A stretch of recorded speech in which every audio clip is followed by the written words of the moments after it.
Hello there guys, what is going on? Son of Chelsea back here again for another edition of Let's Talk Chelsea. Hope you're all doing well and keeping safe on this Wednesday. A brilliant Wednesday to be a Chelsea fan, no doubt about that. Thomas Tuchel's Blues are unbeaten so far since he arrived. A massive win last night in the Champions League over Atletico Madrid. Going to touch on that and a little bit more, mostly about strikers, Erling Haaland, the impact of Haaland's potential big signing to Tammy Abraham and Olivier Giroud, and a little bit more in today's episode. But before we get into any of that good stuff, I want to ask you guys, if you haven't already, hit that subscribe button and the notification bell so you never miss an upload. Also hit the like button if you're enjoying the content, because it helps out the channel as well. And I also want to say a massive thank you to Lucid FC for sponsoring Let's Talk Chelsea in 2021. Great guys, great clothes, great to have them supporting the channel this year. Also Chelsea fans, so very happy with recent results as well. We're going to have some exclusive offers from Lucid for you guys in the coming weeks, so stay tuned for that. But thank you once again, Lucid FC, for sponsoring Let's Talk Chelsea in 2021. But what a big performance last night. We can't just brush over it. I think the unfortunate thing about this season and the congested nature of it is that I think sometimes we forget about big results because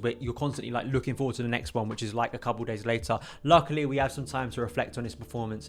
I think it was just a brilliant result. I don't think you can overestimate this in terms of the importance, hopefully, to Chelsea. I mean, we'll have to wait and see. Hopefully this is a springboard to greater things under Thomas Tuchel. I remember having a conversation with Marius Fisher, a great guest on the channel, that I had the week of Thomas Tuchel arriving as Chelsea manager, just after the Wolves game. And we spoke a lot about the counter press and what Tuchel was going to do, try and integrate into Chelsea and sort of implement his ideas of sort of counter press to get the ball back. And you're very much seeing that now work. The way Chelsea harass the opposition, get the ball back, control, dominate games. Now, yes, I still have those doubts and concerns over the long term when a team is a little bit more offensive, but you have to give credit to that midfield two of Jorginho and Kovacic, and the fact that it was so stable in the end. Atletico didn't do a lot of attacking, but as I say, it's fine margins in these games, and I think we just have to be happy with the result and the performance. There are bigger games to come. Absolutely, the second leg is going to be the one that defines this tie, but it's a big night for Chelsea, big night for Tuchel. I think so many players deserve credit, and hopefully now Chelsea can go into those big three Premier League games coming up. It's so intense, isn't it? Man United on Sunday, Liverpool on Thursday, and I think the Everton game is on the Monday night. But three big games against teams all around us in the Premier League, where Chelsea can boost their position in the Premier League, absolutely. So let's hope we can take the mentality, the confidence, the work rate, the success of last night and move forward into some big games in the Premier League. But let's get into the news stories. Erling Haaland, what else did you expect? That name is going to keep on cropping up, I think for good reason. It's quite clear Chelsea want to make a massive signing once again, like they did last summer with Timo Werner, and especially Kai Havertz, especially from the Bundesliga as well.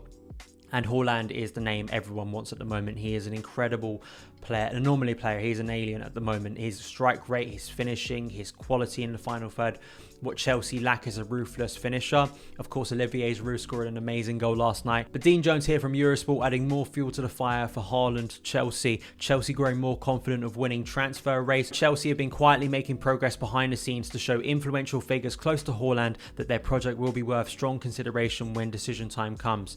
Their aggressive spend last summer, combined with the appointment of Thomas Tuchel recently, is a sign of their ambition, and the club intends to continue to make strong moves in the market over the next 2 years as they see an opportunity to capitalise on uncertain times at other clubs. I've made a lot of videos about Haaland recently, and I think there's another article I can tie into this story where it very much shows you the knock-on effect of this potential signing, and this is from Simon Johnson in The Athletic last night. Chelsea striker situation is tricky, keeping Giroud another year may be wise. He sort of focuses obviously on the match winner last night, that incredible goal by Olivier Giroud, but another part of this as well is Olivier Giroud, will we still be in next year at Stamford Bridge? There's an expectation this will be his last season at the club, but next season as well, thinking about Tammy Abraham, the impact for him, his contract situation. Simon Johnson reports that Tammy Abraham is the club's top goal scorer with 12 goals this season, but Tuchel must have doubts judging by the fact he's given a 23-year-old just 5 appearances, in which he has twice subbed the England striker at half-time. Simon Johnson also reports that Abraham is not interested in discussing an extension to his contract while the club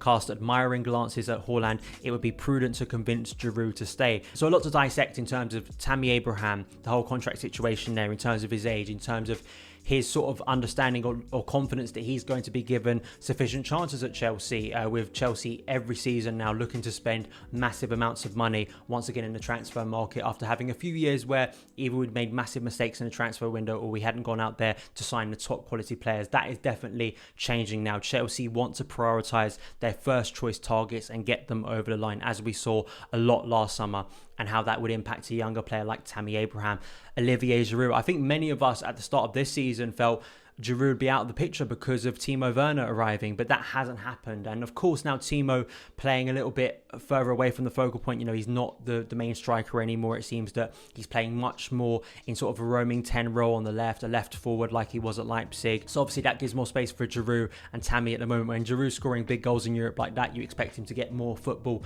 under Thomas Tuchel. And I've always felt that focal point is really up for grabs at the moment for anyone, at least for the rest of the season.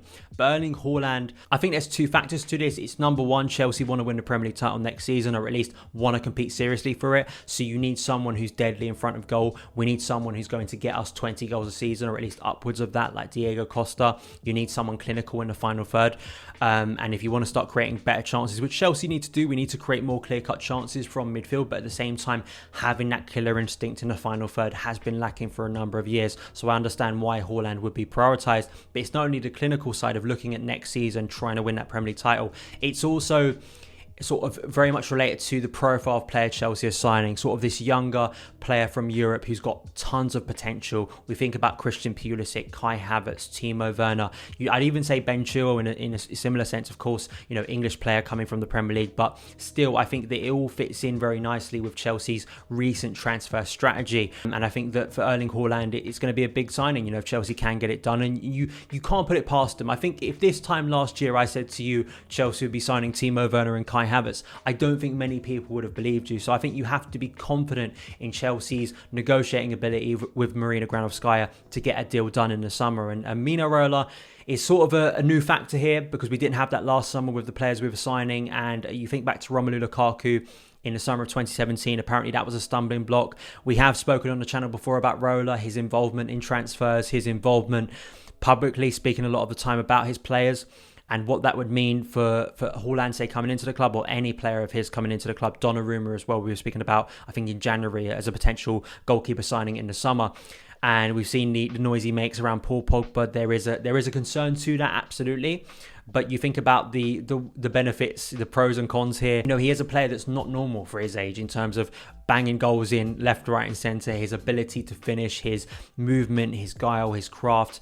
I think that also the profile player he is as more of a tall, bulky striker. I'm not saying he's someone that you can just play it to and chest down. When you watch Borussia Dortmund's play, of course, it's very different to the way Chelsea and a lot of Premier League teams play. So there always is that concern with bringing a player in from, say, the Bundesliga, like we've seen with Timo Werner and Kai Havertz, of them adapting to that new league and the physicality the Premier League brings. But I do feel confident in, say, Erling Haaland, his ability to just rise above that, and I think that Chelsea will be prioritising him. Another option just in the striker, and I do want to throw this out here, this is not based on any reports, this is based on just me thinking about other options in a striking way if we can't get Erling Haaland and Chelsea are desperate to sign a striker. Romelu Lukaku, bringing him back to the bridge after all these years, he's doing incredibly well at the moment, and I think the two things Lukaku has over Haaland is probably it would be a lower fee. You'd expect it to be a lower fee, and he is very much accustomed to the Premier League. He scored goals in the Premier League for most of his career before he moved to Italy, and I just think once again him coming back to Chelsea, there'd be that motivation there to prove people wrong. I felt maybe his move to Man United really dented him. I think the perception of Lukaku, you see his game now under Antonio Conte at Inter Milan, it's incredible. His all-round play is just exceptional, his finishing, but creatively as well. Lautaro Martinez, the way those two players are combining really has been incredible. So Lukaku would be another dream signing for me, but Haaland seems to be the name. And for Tammy Abraham, I can't blame him for not signing that contract. Now, it's not a case of him not willing to compete. I think it's just realistic of the player given his age, given the fact that we speak about anomaly players like Mbappe and Haaland. Tammy, you think about normal sort of players at his age, he really is excelling. For what Chelsea are paying for Tammy Abraham, for what Chelsea are getting from Tammy Abraham as a young player, still adapting to the Premier League, his goal return, I think, is really impressive for a player of his age, not like a world-class player who's a freakishly good player at his age. You have to think about the average sort of Premier League footballer, or the average player at his age as a striker. You know, I think there's unfortunately players like Mbappe have, I think, really warped sort of fan expectations for young players. Tammy, I think for what he's done, for what has been required of him, I think he's been really good for Chelsea, and I think he will turn into a better striker, but it's whether Chelsea have the patience to deal with a player like that. I think we see that Thomas Tuchel is willing to give Callum Hudson-Odoi and Mason Mount key spots in his team, but that goal scoring position, that clinical position where Chelsea need to improve on, are you going to be as patient when you could go out and sign Erling Haaland? And I can understand Tammy Abraham, given his goal return, I think there'd be many suitors for him in the Premier League. I think there'd be many clubs who look at him, look at his current goal return, and they go, well, we are actually going to be patient enough to bring him in here and he could thrive in our team. So I think that's a situation to look at. I think Tammy, with his mentality, I have no questions over that. I think the way he speaks, he speaks always so perfectly about Chelsea, and I think he's got the mentality, like a lot of these youngsters, to prove people wrong. I just think that he'll naturally be looking forwards, looking towards 2 to 3 years' time. Will he still be at Stamford Bridge? That's a big question mark. And for Giroud, I think it's all down to Giroud's personal sort of ambition. You know, does he want to move on from here? I think he's got a great opportunity to be the starting striker, at least for the rest of the season. Then beyond that, we'll have to wait and see. Let me know your opinions on the whole striking situation. Haaland, Giroud, Tammy Abraham, hell, even Romelu Lukaku. Do you think that's a great target? Let me know in the comments below. But that is it for this edition of Let's Talk Chelsea. Thank you guys so much for taking the time to watch it. If you did enjoy it, hit that subscribe button and a notification bell so you never miss an upload. Follow me on Twitter at SonOfChelsea. Have a great day, and I'll see you again